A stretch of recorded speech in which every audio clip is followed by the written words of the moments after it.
to the Life and Listings podcast. I have Kiera here, and she's going to share with us exactly what she does. Hi, Kiera.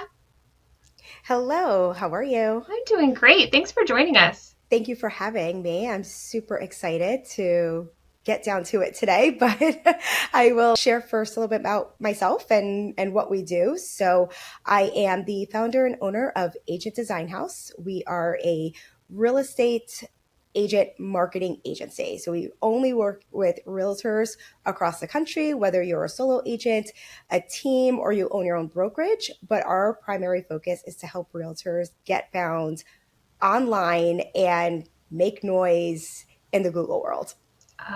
Amazing. Amazing. How did you get into this?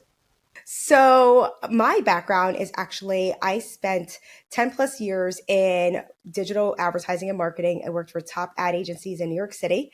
And then after I had my two boys, I actually got into real estate and I was selling high-end luxury in northern New Jersey, worked with one of the top realtors worldwide.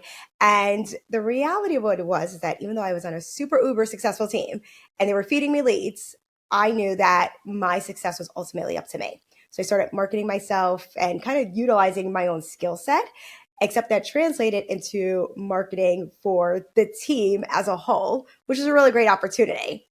And so Yeah. during that time, like many others during the pandemic, my husband and I decided to move down to Florida, and so we switched gears, and I started taking kind of independent contract work across the country from realtors that just needed temporary help. Their marketing assistant was on maternity leave, or they were in transition, etc.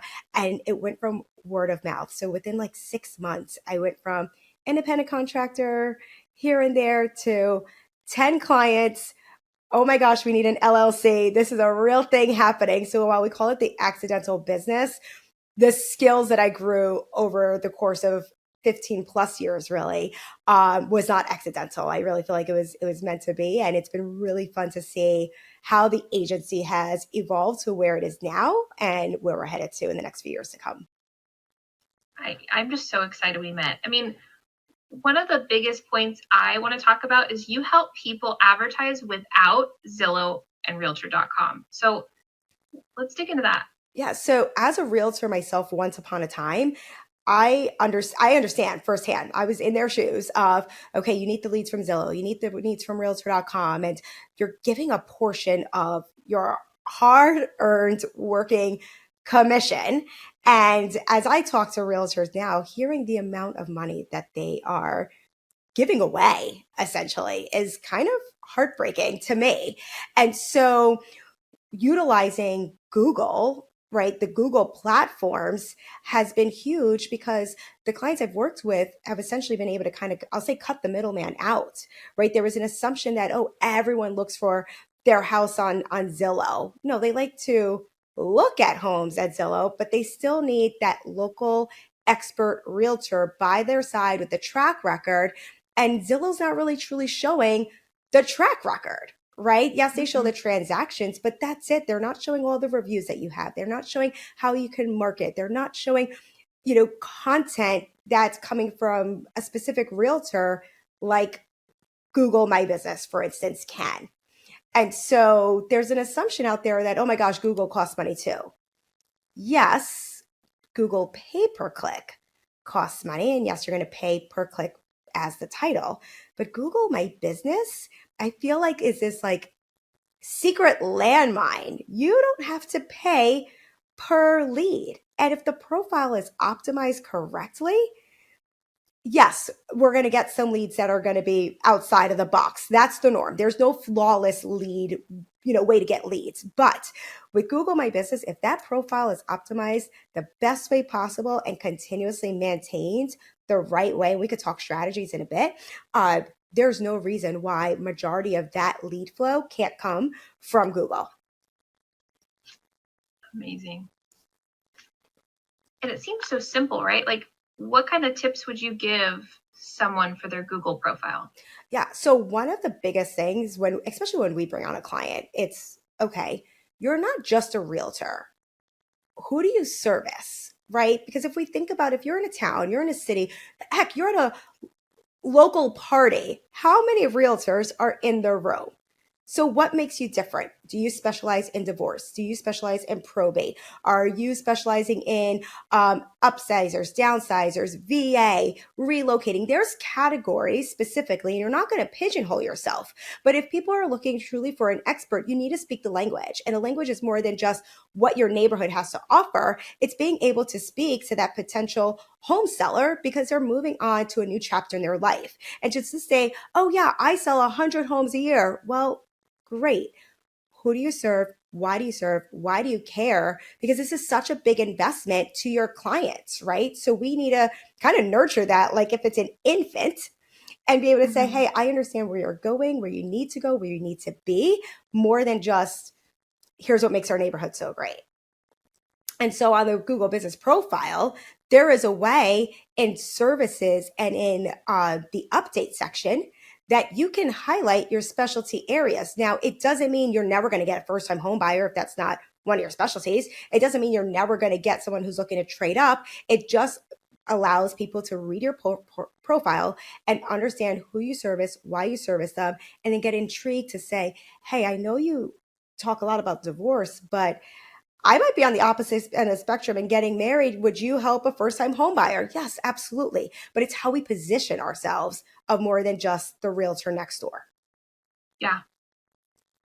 I mean, that's so important across all marketing, right? But if we're just talking about Google, we recently have a, a client that we sent over to you that did local service ads with another client, another company for a long time.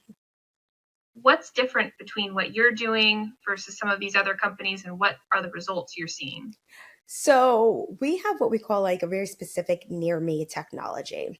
Now, Google My Business primarily, when normally set up, reaches a radius of 5 to 10 miles of the address that's on your profile. So if you're at 123 Main Street, Naples, Florida, I'll just say, it's only going to be 5 to 10 miles of that brokerage address. Meanwhile, Naples, Florida is much bigger than 5 to 10 miles. So our near me technology expands out to a 40-mile radius, which means whether you're a small town or a big city, etc., we have the capabilities of reaching out to more people than your normal Google My Business setup.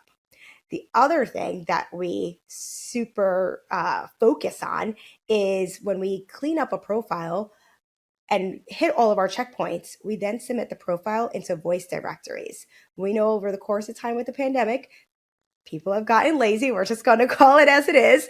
And they don't want to type as much, but they'll ask Echo, Echo, best realtor near me. Alexa, best luxury agent near me. Siri, local realtor near me. And our job is to get our realtors populating on that voice directory. And then it will populate, the name and ask to connect, and they get connected. So that's a really big difference maker. Yeah. And I would say, as well as our third thing, is to make sure that you're just not on Google My Business and your LSA. That Google Business profile, yes, while it connects to your LSA, your local services, most people don't know it also connects with other web directories and search engines, such as Yelp, Apple Business Connect, Bing, MSN, Yahoo. Because again, let's just think of this 7-year-old woman who isn't really tech savvy. And when the internet first came out, it was Yahoo or AOL. And that's the search engine that they're so comfortable with that they might not look on Google. Well, we want to make sure that the same results that are coming up on Google is coming up on all of those other search engines as well. So that way you are seriously as a realtor of choice. There's no guessing game. That consistency. So if 7-year-old Sally calls her daughter and says, hey, I'm looking at so and so as a realtor, what do you think? And that person goes on Google, we want them to see the same thing that Sally's saying and say, you know what, mom, yep, go ahead, use that realtor. That's the realtor choice because of that name recognition. And most Google business profiles and LSA are not set up that way. Genius. I mean, that's got to make the biggest difference. It's And huge for recognition standpoint. I mean, and share some of the data and the results that these clients were seeing instantly. So we normally never promise the number of leads in our initial setup. However, thank you for your referral recently. We had a client recently joined us, and in less than 3 weeks' time, not only cleaned the profile up and got it optimized, but he in turn received 5 phone calls and even a listing that went live already, which is crazy because That's insane. that is literally, especially the holiday time when everyone says, oh, it's the holidays, the market slow down. My team, what we say, awesome. Thank you so much to all those realtors who decided to slow down. You just made more room for the clients that we represent, and we're here to stay. We are pedal to the metal. We're not backing down. When everyone's Christmas to New Year's off, oh no, our team has a plan of how we're continuously optimizing and up leveling Google business profiles and LSA profiles as well. Amazing. I love it. I love the just like the results you saw so quickly. Not promising that everyone's going to get that, but really excited about that. So let's pivot a little bit. Sure. We're in a challenging market. Mm-hmm. So how are you approaching challenges? So one of the biggest things that we hear, of course, is low inventory, low inventory, low inventory across the board, right? High inflation, interest rates, people are putting their foot on the brakes, and our clients are feeling that. Realtors are feeling that across the board. So one way that we are really kind of facing this head on is I'll say back in November, actually by November 1st, we had our Q1 2024 marketing plan set in place for our clients, especially when it comes to Google and email marketing. Email marketing because it's going to nurture the leads that we're getting from Google and also help our clients nurture their current database, right? Because the current database doesn't go away. Our sphere of influence, those that we met at open houses, etc. So there's a couple of things right now that we've gotten really focused on, which is 2024 market predictions. We don't want broad national. We need a really good understanding from our clients what is happening because they're in the know, obviously, and what are some pros and then the cons. But those cons have to be turned into pros as well of potentially listing your home now, potentially waiting. What are the things that you might be missing out on? Do you have equity that you could be cashing out on right now? What does that plan look like? But I think one of the bigger things right now is also making sure that home buyers and sellers truly feel protected. Again, I don't want to get the political route or major lawsuit route, but the realtors are feeling that and making sure that they are protected as well, in addition to their clients. So being able to educate their database so that way they feel really confident and comfortable moving forward with listing or buying. We actually have a client that we did a 4-part email series all about that. Just, we were watching the headlines. Here's what it means for you. She's got $5 million plus listings ready to go come January 2nd because we won that trust over, right? So It's not just, hey, I can help you find another home. No, we've got to explain to the everyday homeowner and potential home buyer, what does this look like for them, and speak in their terms where they don't feel like that they're just a paycheck that realtors are going to cash in the commission on. Oh, that's true. I mean, it is how people feel, and they're not showing their value. I think that's what this whole thing is about, right? We don't want to get into the lawsuit stuff, but like showing who you are, mm-hmm. what you do, and why you're the agent for them. Exactly.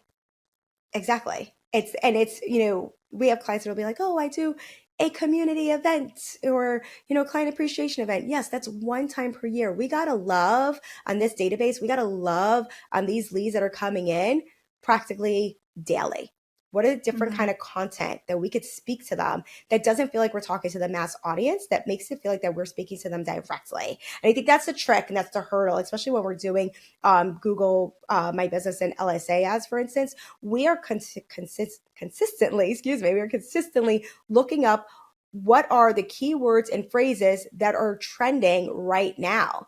And that's a part of our maintenance and optimization, is because what was trending a month ago versus what's trending right now are two very different things. So if we're still writing content, or there's this, I'll say, myth that I hear realtors say all the time, oh, I was told I could just copy and paste my post from Facebook and Instagram and put it on my Google business page. Doesn't that count? Well, no, you're feeding the Facebook and Instagram algorithm. We got to feed the Google algorithm. And those are Yeah. two very different platforms and almost different audiences. So what's trending there is not necessarily trending on Google. We got to understand what's trending on Google. What are your ideal clients? What are they looking for? And we have to write content, tag keywords accordingly to continue to drive that traffic. So important. I mean, your main focus is Google, right? But you Yes. have some other layers of service once you've worked with these people for a long time. Can you touch on that just a little bit? Absolutely. So, as I said, we do email marketing and we loving on the database. Our average open rate on email blast is 50 to 65%, which is really high because the average is, anywhere between 5 to 10%.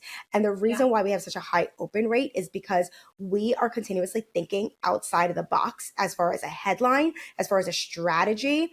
Because if you have 3,000 people in your database, of those 3,000 people, we have to realize that you're not the only realtor they're hearing from. They're probably on other mailing lists as well. So how are we going to get them Mm-hmm. to open other than just listed, open house? Like I get those constantly. Like me, myself, do I look at them? Yeah, because I like to dissect other people's email blasts, but that's me geeking out. But on a normal person, we want to give a reason to open. So for example, we had a client who liked to do her monthly market report. Well, market reports can sound boring, right? Mm-hmm. September market report. Why would I open that? So what we did was the subject line was hot women born in September. And the open rate was 90%. And we created a calendar that had celebrity birthdays, Beyonce, hashtag booty shaker. And we put the realtor in there as well, hashtag your local realtor, hashtag pickleball player. And under the calendar was the zip codes connecting to the market reports. And in turn, she got Gold. happy birthday phone calls, worked those calls, got 10 listing appointments, and ended up with 3 or 4 listings. That email had nothing to do with a listing whatsoever. It was added value. So that has been, I'll say, one of our other jams, as well as we do cover video marketing. So we will guide and teach our clients of what to be filming, what are the trending topics, right? It's one thing to say, oh, let's do a video series on first time homebuyers. Well, that's pretty generic and broad. But if I did Mm-hmm. um, things to know as a first time homebuyer in Southwest Florida, that just changes things. Yeah. Right. So what are people really wanting to know, and coaching and guiding our clients how to film them. And it doesn't require a really expensive videographer. In fact, we have an in-house editing team as well, and we manage YouTube channels. And the ultimate goal on YouTube is for our clients to monetize those channels. So that money that's coming in, whether they want to cash in on that or say, hey, you know what, Agent Design House, please use that money towards YouTube in-stream ads, LSA ads, etc. And all of a sudden, they don't feel anything coming out of their pocket because we've monetized the YouTube channel so well. Amazing. I've never Again, heard of anybody else doing that. It's all about leads. we want to just help the agents as much as possible save money and make money. Like, Absolutely. We also Absolutely. do listing support as well. So when we have a new listing, whether it be brochures, as open houses, we want to plan them out. Champagne, and I think we did a champagne and cracker wine tasting event of sorts. We'll do different thematic approaches, as well as Popeyes, right? So Popeyes doesn't always mean you have to drive around and put something on somebody's doorstep. We want to save time. So we actually do digital Popeyes for our clients. So things as we appreciate you so much, and it's the holiday season. Enjoy a cup of coffee on us as you start your holiday shop. And right around Black Friday, we'll do a $5 gift card to Starbucks, but it's branded with the agent and the Starbucks QR code. Genius. So really, again, outside of the box ideas. Last but not least, while we used to do social media posts, we used to do Facebook and Instagram and write all the posts out. But, over the 4+ years of owning this agency, this quarter alone, we sat back and we really monitored where were leads coming from over the past 4 years. And what we found was Facebook and Instagram was at the bottom of the barrel. So what Yeah. we have switched over to now is we will guide and coach and teach how to make those social media posts and make it, really like, sound like you, be like you. So if someone has a marketing assistant, we're going to coach them through it. We'll study their analytics, but we're not necessarily being that ghostwriter anymore, because we want to really be hyper focused of what is generating leads. And what we saw was Google, email, YouTube, and postcard mailers as well. Yeah. And we talked about that a little bit earlier. Like Instagram and Facebook, agents want to really go for it. They don't always want to make the content. So you have this gap. Yes. And you feel like you're a hamster on a wheel with all these algorithm changes. And so, social media is a lead nurturer. That's really what it is. It's a lead nurturer. And yes, like anything else, it's a long game, but that's a long, long game. Yeah, 100%. This has all been amazing. I mean, if someone wants to get in touch with you and get more information about any of your services, where should they go first? Best place is to go to our website, agentdesignhouse.com, and they could either schedule a strategy session, and we're happy to schedule 30 minutes and take a look of what's happening and see if we're good fit to work together. Or our email is on there as well, which is Kiera, Kiera, at agentdesignhouse.com. Amazing. Well, thank you so much for joining us on the podcast today. Thank you for having me. This is amazing. See you again soon.